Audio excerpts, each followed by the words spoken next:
Hi all, നമ്മൾ പഠിച്ചുകൊണ്ടിരുന്നത് cost of capital ആയിരുന്നു.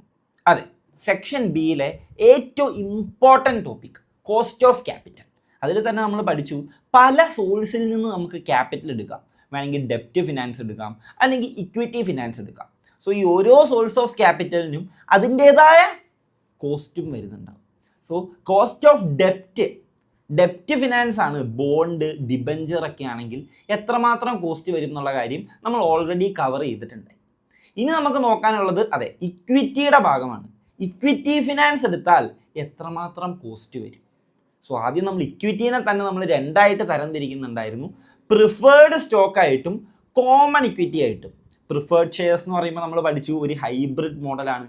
ഡെപ്റ്റിൻ്റെ ക്യാരക്ടറിസ്റ്റിക്സും കയറി വരുന്നുണ്ട്, ഇക്വിറ്റിയുടെ സ്വഭാവ സവിശേഷതകളും കയറി വരുന്നുണ്ട്. സോ അതിന് പ്രിഫറൻസ് ഷെയർ ആണ് എടുക്കുന്നതെങ്കിൽ എന്തായിരിക്കും കോസ്റ്റ് വരുന്നത്, അതാണ് ഈ വീഡിയോയിൽ നമ്മൾ പഠിക്കാൻ പോകുന്നത്. Yes, cost of preferred stock ആണ് എടുക്കുന്നതെങ്കിൽ എന്ത് കോസ്റ്റ് ആയിരിക്കും വരിക. അതിനു മുമ്പ് വീണ്ടും ആ ജനറൽ ആയിട്ടുള്ള കോൺസെപ്റ്റ് നമുക്ക് ഒന്നുകൂടെ നോക്കാം. ഇൻവെസ്റ്ററുടെ റിട്ടേൺ ആണ് ആരുടെ കോസ്റ്റ്?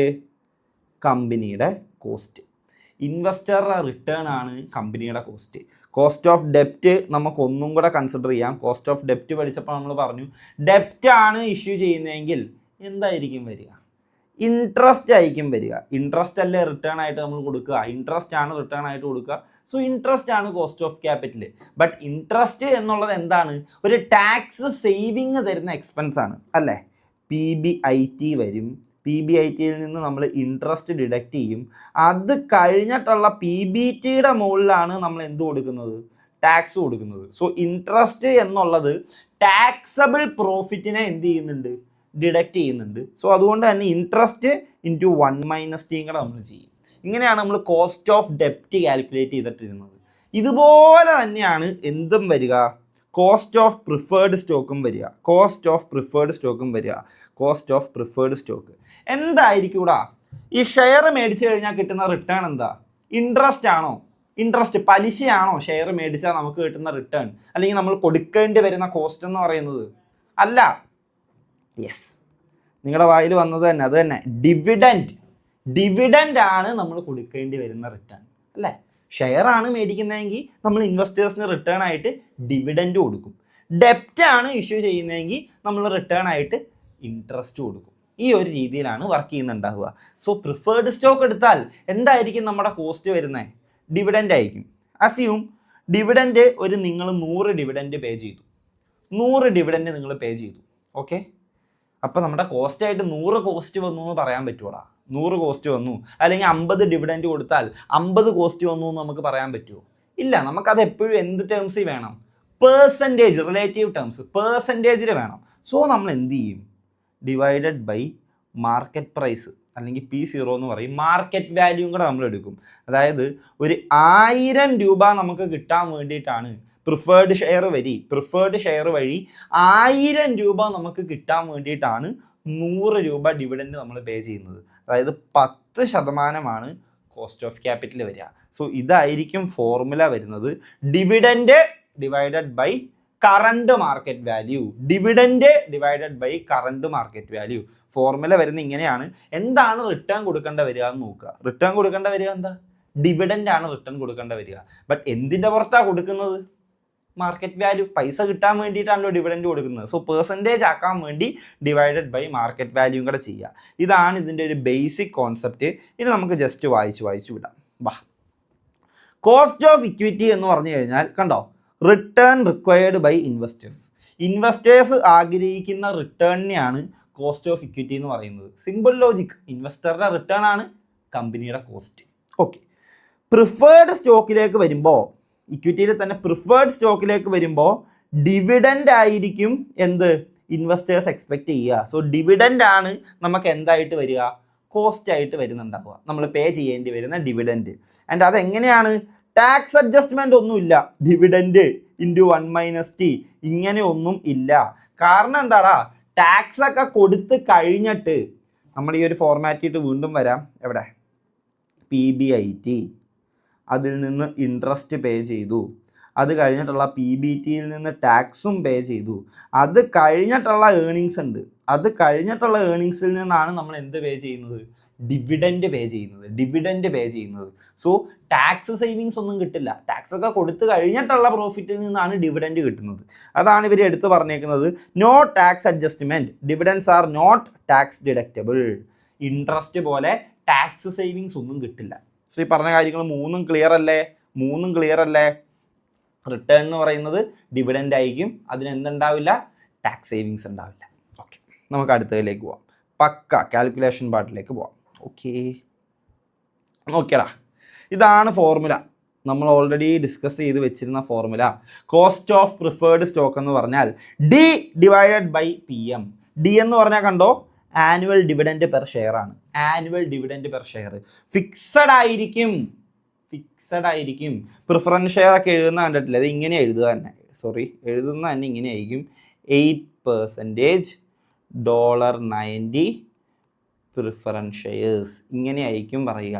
അതായത് എപ്പോഴും നമുക്ക് കിട്ടുന്നുണ്ടാവുക ഈ 8% എന്നുള്ള ഇൻട്രസ്റ്റ് ആയിരിക്കും, ഡിവിഡൻഡ് ആയിരിക്കും. 8% എന്നുള്ള ഡിവിഡൻഡ് ആയിരിക്കും എല്ലാ വർഷവും കിട്ടുന്നുണ്ടാവുക. അതിനേക്കാളും കൂടുതലും കിട്ടില്ല, കുറവും കിട്ടില്ല. പാർ വാല്യൂവിൻ്റെ 8% അല്ലെങ്കിൽ പാർ വാല്യൂവിൻ്റെ 10%, അങ്ങനെ ഫിക്സ്ഡ് ഡിവിഡൻഡ് ആയിരിക്കും അവർക്ക് കിട്ടുന്നുണ്ടാവുക. കണ്ടോ, fixed percentage of par value.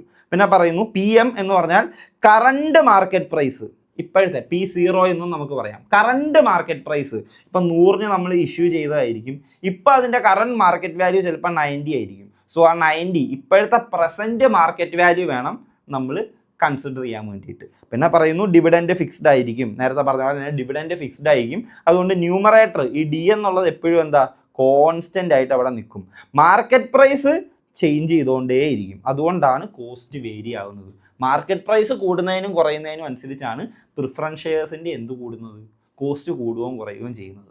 Okay അല്ലേ? വളരെ സിമ്പിൾ കാര്യമാണ്, നിങ്ങൾ തല പോയിക്കാൻ ഒന്നുമില്ല, ഇത്ര ആലോചിച്ചാൽ മതി. വളരെ ലൈറ്റായിട്ട് കോസ്റ്റ് ഓഫ് പ്രിഫറൻസ് ഷെയർസ് എന്താ റിട്ടേൺ കൊടുക്കേണ്ടി വരിക, ഡിവിഡൻ്റ് ആണ് റിട്ടേൺ കൊടുക്കേണ്ടി വരിക.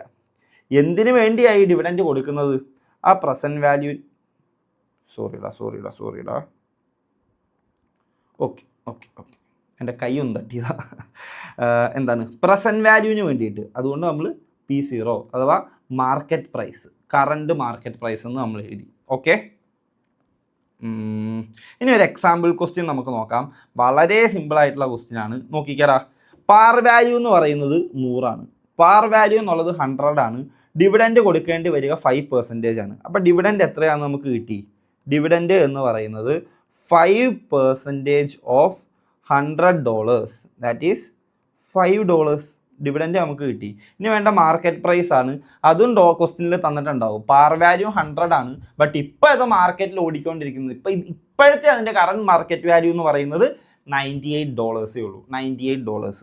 So dividend divided by current market value, അതായത് 5 ഡിവൈഡഡ് ബൈ 98, എത്ര കിട്ടിയടാ, 5 ഡിവൈഡഡ് ബൈ 98 ഇൻറ്റു 100 പെർസെൻ്റ് ആക്കാൻ വേണ്ടി 5.1% എന്ന് കിട്ടും. 5.1%. അത് തന്നെയല്ലേ ഇവരും ചെയ്തേക്കുന്നേ. നോക്കിക്കേ, ഇത്രയേ ഉള്ളൂ കാര്യം, ഇത്രയേ ഉള്ളൂ. കോസ്റ്റ് ഓഫ് പ്രിഫേർഡ് സ്റ്റോക്ക് കണ്ടുപിടിക്കുക എന്ന് പറഞ്ഞാൽ ഇത്രയേ ഉള്ളൂ. വളരെ സിമ്പിളാ, വേറെ അഡ്ജസ്റ്റ്മെൻറ്റ് ഒന്നുമില്ല. ഡിവിഡൻഡ് എടുക്കുക, മാർക്കറ്റ് വാല്യൂ വെച്ച് ഡിവൈഡ് ചെയ്യുക. കണ്ടോ, 5 ഡിവൈഡഡ് ബൈ 98, 5.1%. ഓക്കെ അല്ലേ? ഇനി വേറെ ഒരു അഡ്ജസ്റ്റ്മെൻറ്റ്, ജസ്റ്റ് ചെറിയൊരു ചേഞ്ചേ ഉള്ളൂ, ചെറിയൊരു change. Newly issued preferred stock ആണെങ്കിൽ, അതായത് മാർക്കറ്റ് പ്രൈസിലേക്കൊന്നും എത്താറായിട്ടില്ല, ഇപ്പം നമ്മളിങ്ങനെ ഇഷ്യൂ ചെയ്യാൻ പോവുക, ഇപ്പം ചുട്ടെടുത്ത അപ്പം പോലെ ഇപ്പം അങ്ങോട്ട് ഒരു പ്രിഫേർഡ് ഷെയർ അങ്ങോട്ട് പ്രിൻറ്റ് ചെയ്ത് എന്നാ പിടിച്ചോ എന്ന് പറഞ്ഞ് വിൽക്കാൻ പോവുക. അതിൻ്റെ കോസ്റ്റ് എങ്ങനെ കാൽക്കുലേറ്റ് ചെയ്യും, അതിൻ്റെ കോസ്റ്റ്. അപ്പോൾ നമുക്ക് എടുക്കാൻ പറ്റുന്നത് എന്താടാ, മാർക്കറ്റ് പ്രൈസ് ഒന്നും ഇല്ല, നമ്മൾ ഏത് പ്രൈസിലാണോ വിൽക്കുന്നത് ആ പ്രൈസല്ലേ എടുക്കാൻ പറ്റൂ, ഇഷ്യൂ പ്രൈസ് അല്ലേ എടുക്കാൻ പറ്റൂ, ഇഷ്യൂ പ്രൈസ്. പക്ഷെ അതിൽ നിന്ന് എന്ത് കുറയ്ക്കണം, ഫ്ലോട്ടേഷൻ കോസ്റ്റ് കുറയ്ക്കണം. നമ്മൾ ഡെപ്റ്റിൻ്റെ ക്ലാസ്സിൽ നമ്മൾ ലൈവ് എടുത്തപ്പോൾ ഞാൻ പറഞ്ഞിട്ടുണ്ടായി, ഫ്ലോട്ടേഷൻ കോസ്റ്റ് എന്ന് പറഞ്ഞു കഴിഞ്ഞാൽ ഈ അണ്ടർ റൈറ്റിംഗ് കമ്മീഷനൊക്കെ പോലെ, അതായത് ആദ്യമായിട്ടൊരു ഷെയർ ഇഷ്യൂ ചെയ്യുമ്പോൾ നമുക്ക് കുറച്ച് ചിലവുകൾ വരും, അത് പ്രിൻറ്റ് ചെയ്യാൻ അല്ലെങ്കിൽ ലീഗൽ സൈഡിൽ നിന്നുള്ളത്, അണ്ടർ റൈറ്റിംഗ് കമ്മീഷൻ, ഇതുപോലത്തെ കുറച്ച് ചിലവുകൾ വരും. അത് നമ്മൾ ഡിഡക്റ്റ് ചെയ്യുന്നുണ്ടാവണം. അത് ഡിഡക്റ്റ് ചെയ്തിട്ടുള്ളത് വേണം നമ്മൾ മാർക്കറ്റ് പ്രൈസ് ആയിട്ട് എടുക്കാൻ. എത്രയ്ക്കാണോ ഇഷ്യൂ ചെയ്തത് അതിൽ നിന്ന് ഫ്ലോട്ടേഷൻ കോസ്റ്റ് മാത്രം കുറയ്ക്കുക. കണ്ടോ, സെയിം ഫോർമുലയാണ്. കോസ്റ്റ് ഓഫ് പ്രിഫറൻസ് ഷെയർസ്, ചുമ്മാ ഒരു എൻ വന്നേ ഉള്ളൂ. N for newly issued preference shares, അത്രേ ഉള്ളൂ. കോസ്റ്റ് ഓഫ് പ്രിഫറൻസ് സ്റ്റോക്ക് എന്ന് പറഞ്ഞാൽ എപ്പോഴും dividend divided by market price ആണ്. ഇപ്പോൾ ഫ്രഷ് ആയിട്ട് ചുട്ടെടുത്ത പ്രിഫറൻസ് ഷെയർ ആണെങ്കിൽ മാർക്കറ്റ് പ്രൈസ് ഇല്ലാത്തതുകൊണ്ട് ഇഷ്യൂ പ്രൈസ് തന്നെ എടുക്കുന്നു. അതിൽ നിന്ന് ഫ്ലോട്ടേഷൻ കോസ്റ്റ് കുറയ്ക്കണം എന്ന് മാത്രം. കണ്ടോ, PN എന്ന് പറഞ്ഞാൽ നെറ്റ് പ്രൊസീഡ്സ് പെർ ഷെയർ ആണ്, അതായത് issue price minus flotation cost. ഇത് ക്വസ്റ്റ്യൻ നമുക്കൊന്ന് ചെയ്തു നോക്കാം. ഈ താഴെയുള്ള ക്വസ്റ്റ്യൻ നോക്കിക്കേടാ. പാർ വാല്യൂ എന്നുള്ളത് 50 ആണ്. എപ്പോഴും ഡിവിഡൻഡ് കൊടുക്കുന്നത് എന്തിൻ്റെ മേലെ ആയിരിക്കും? Par value, nominal value, face value, പല ടേംസ് യൂസ് ചെയ്യും. ഇതിൻ്റെ മേലെ ആയിരിക്കും ഡിവിഡൻഡ് പേ ചെയ്യുക അല്ലെങ്കിൽ ഇൻട്രസ്റ്റ് പേ ചെയ്യുക. അല്ലാതെ കറണ്ട് മാർക്കറ്റ് പ്രൈസിൻ്റെ മേലെയല്ല. പാർ വാല്യൂ, നോമിനൽ വാല്യൂ എത്രയായിരുന്നോ അതിൻ്റെ മേലെയാണ് നമ്മൾ എന്ത് പേ ചെയ്യുന്നുണ്ടാവുക? ഇൻട്രസ്റ്റ് ആണെങ്കിലും ഡിവിഡൻഡ് ആണെങ്കിലും പേ ചെയ്യുന്നുണ്ടാവുക. സോ 50 എന്നുള്ള പാർ വാല്യൂ എടുത്തു. ഡിവിഡൻഡ് എത്രയാടാ? 5% വരുന്നത്. $50 5% എന്ന് പറയുമ്പോൾ $2.5 ഡിവിഡൻഡ് കിട്ടി. ഇനി എന്താ വേണ്ടേ? മാർക്കറ്റ് വാല്യൂ വേണ്ടേ? പക്ഷെ പുതിയതായിട്ട് ഇഷ്യൂ ചെയ്തതായതുകൊണ്ട് മാർക്കറ്റ് വാല്യൂ ഇല്ല. ഇഷ്യൂ പ്രൈസ് തന്നെ എടുക്കുക. നോക്കിക്കേ, ഇഷ്യൂ പ്രൈസ് എത്രയാണ് പറയണേ? 35 എന്നാണ് പറയുന്നത്. ഇഷ്യൂ പ്രൈസ് 35 എന്നാണ് പറയുന്നത്. ഫ്ലോട്ടേഷൻ കോസ്റ്റ് 3 വന്നിട്ടുണ്ട്. സോ എത്ര എടുക്കാവൂ? നെറ്റ് പ്രൊസീഡ്സ് ആയിട്ടുള്ള 32 നമ്മൾ എടുക്കാവൂ. 32 നമ്മൾ എടുക്കാൻ പാടുള്ളൂ. അപ്പോൾ നോക്കുക, dividend divided by market value തന്നെ എടുക്കണ്ടേ? മാർക്കറ്റ് വാല്യൂ ഇല്ലാത്തത് കൊണ്ട് എന്തായി? Issue price minus flotation. Issue price minus flotation. Issue price 35 ആയിരുന്നു. 35 അല്ലടാ, അതെ 35 ആയിരുന്നു. ഫ്ലോട്ടേഷൻ കോസ്റ്റ് 3 ആയിരുന്നു. സോ 32 വേണം എടുക്കാൻ. സോ 2.5 ഡിവൈഡഡ് ബൈ 32 എത്ര കിട്ടി? ചെയ്ത് നോക്കിക്കുക, നിങ്ങളും കൂടെ ചെയ്തേ. 2.5 ഡിവൈഡഡ് ബൈ 32 എത്ര കിട്ടി? 7.81% എന്ന് കിട്ടും. 7.81%. അത് തന്നെ എല്ലാവർക്കും കിട്ടിയേക്കുന്നത്. അതെ, കണ്ടോ ഇത്രേ ഉള്ളൂ. 2.5 ആണ് നമുക്ക് കിട്ടുന്ന ഡിവിഡൻഡ്. നെറ്റ് പ്രൊസീഡ്സ് ആയിട്ട് മാർക്കറ്റ് വാല്യൂ ആയിട്ട് നമുക്ക് കിട്ടിയത് ഇഷ്യൂ പ്രൈസിൽ നിന്ന് ഫ്ലോട്ടേഷൻ കോസ്റ്റ് ഒക്കെ കഴിഞ്ഞ്. അങ്ങനെയാണല്ലോ മാർക്കറ്റ് വാല്യൂ എന്ന് പറയുന്ന. നിങ്ങൾ കൺസെപ്ച്വലി ഒന്ന് ആലോചിച്ച് നോക്കിക്കേ. ആദ്യം ഞാൻ പറഞ്ഞു എപ്പോഴും എടുക്കേണ്ടത് dividend divided by market value എന്ന്. ഡിവിഡൻഡ് എപ്പോഴും അൺചേഞ്ച്ഡ് ആയിരിക്കും, ഫിക്സ്ഡ് ആയിരിക്കും. പാർ വാല്യൂവിൻ്റെ ഇത്ര %. ഇതാണ് മാറിക്കൊണ്ടിരിക്കുന്ന സാധനം. മാർക്കറ്റ് വാല്യൂ എന്ന് പറയുമ്പോൾ എന്താ ഉദ്ദേശിക്കുന്നത്? സിമ്പിൾ. ഇന്ന് ഞാൻ ഈ ഷെയർ വിറ്റാ എനിക്ക് എത്ര കിട്ടും, അതിലെ മാർക്കറ്റ് വാല്യൂ കൊണ്ട് ഉദ്ദേശിക്കുന്നത്. അത് തന്നെയാണ് ന്യൂലി ഇഷ്യൂഡിലും നമ്മൾ ചെയ്യുന്നത്. അതായത് മാർക്കറ്റ് വാല്യൂ നോക്കാനായിട്ടില്ല, ഇപ്പോൾ ഇഷ്യൂ ചെയ്തിട്ടേ ഉള്ളൂ. അപ്പോൾ നമ്മൾ എന്ത് ചെയ്യും? 100 രൂപ എനിക്ക് ഇഷ്യൂ ചെയ്ത് കിട്ടി. പക്ഷേ അത് പ്രിൻറ്റ് ചെയ്യാനും അണ്ടർ റൈറ്റിങ്ങും ഒക്കെ ആയിട്ട് ഒരു 5 രൂപ കോസ്റ്റ് വന്നിട്ടുണ്ട്. സോ നെറ്റ് എനിക്ക് 95 കിട്ടുന്നുള്ളൂ. അതേ ഞാൻ നോക്കുന്നുള്ളൂ. എപ്പോഴും മാർക്കറ്റ് വാല്യൂ തന്നെ എടുക്കുന്നത്. അതായത് നെറ്റ് എൻ്റെ കയ്യിൽ എത്ര കിട്ടും എന്നാണ് നോക്കുന്നത്. ഓൾറെഡി എക്സിസ്റ്റിംഗ് ആയിട്ടുള്ള പ്രിഫറൻസ് ഷെയർ ആണെങ്കിൽ ഇപ്പം അത് ഞാൻ വിറ്റാ എനിക്ക് എത്ര കിട്ടും? മാർക്കറ്റ് വാല്യൂ എടുത്തു. പുതിയ ഇഷ്യൂഡ് ആയിട്ടുള്ളതാണെങ്കിൽ ഇപ്പം ഇഷ്യൂ ചെയ്തപ്പോൾ എത്ര കിട്ടി, അതിൽ നിന്ന് അതിന് വേണ്ടി വന്ന അല്ലറ ചില്ലറ ചിലവൊക്കെ കഴിഞ്ഞ് ബാക്കി എത്ര കിട്ടി, കയ്യിൽ എത്ര കിട്ടും, അതാണ് എപ്പോഴും ഡിനോമിനേറ്റർ ആയിട്ട് എടുക്കേണ്ടത്. ഓക്കെ അല്ലേ? സോ ഈ ക്വസ്റ്റ്യൻ ക്ലിയർ അല്ലേ? അങ്ങനെയാണെങ്കിൽ പ്രിഫറൻസ് ഷെയർസിൻ്റെ കാര്യം കഴിഞ്ഞു. വളരെ സിമ്പിളായിട്ടുള്ള ഒരു കുട്ടി വീഡിയോയാണ്. അത്രയും വെയിറ്റേജേ വരുന്നുള്ളൂ. പക്ഷേ നമുക്ക് weighted average cost of capital ചെയ്യുമ്പോൾ ഇത് നമുക്ക് ആവശ്യമുണ്ട്. സോ നിങ്ങളിത് അറിഞ്ഞിരിക്കണം. മനസ്സിലായില്ലേ? വളരെ സിമ്പിള്. കാണാതെ പഠിച്ചാൽ എല്ലാത്തിനും എൻ്റെ കയ്യിൽ നിന്ന് കിട്ടും. കാണാതെ പഠിക്കരുത്. കൺസെപ്ച്വലി ആലോചിക്കുക. പ്രിഫറൻസ് ഷെയർ ഇട്ടു, അതിനെന്താ കോസ്റ്റ് വരിക? അവർക്ക് കൊടുക്കേണ്ടി വരുന്ന ഡിവിഡൻഡ് എന്ത് വെച്ച് ഡിവൈഡ് ചെയ്യണം? ഓൾറെഡി ഉള്ളതാണെങ്കിൽ മാർക്കറ്റ് വാല്യൂ വെച്ച്, പുതിയതായിട്ടുള്ളതാണെങ്കിൽ ഇഷ്യൂ പ്രൈസിൽ നിന്ന് ഫ്ലോട്ടേഷൻ കോസ്റ്റ് കുറച്ചിട്ടുള്ളത് ഡിനോമിനേറ്റർ ആയിട്ട് കൊടുക്കണം. ഇത്രേ ഉള്ളൂ. അതാണ് കീ ഡിഫറൻസ് ആയിട്ട് പറഞ്ഞത്. എക്സിസ്റ്റിംഗ് സ്റ്റോക്ക് ആണെങ്കിൽ ഡിനോമിനേറ്റർ എടുക്കേണ്ടത് മാർക്കറ്റ് പ്രൈസ് ആണ്. ന്യൂ സ്റ്റോക്ക് ആണെങ്കിൽ എടുക്കേണ്ടത് നെറ്റ് പ്രൊസീഡ്സ് ആണ്. അതായത് ഇഷ്യൂ പ്രൈസിൽ നിന്ന് ഫ്ലോട്ടേഷൻ കോസ്റ്റ് കഴിഞ്ഞിട്ടുള്ള എമൗണ്ട്. സോ ഓക്കെ അല്ലേ? ക്ലിയർ അല്ലേ? അങ്ങനെയാണെങ്കിൽ കോസ്റ്റ് ഓഫ് പ്രിഫറൻസ് ഷെയർസ് നമ്മൾ പഠിച്ചു. ഇനി ഏതാ പഠിക്കണ്ടേ? ഇക്വിറ്റിയുടെ തന്നെ അടുത്ത വശം ഏതാ?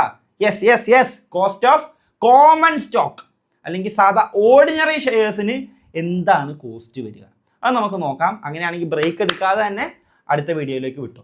Good luck all.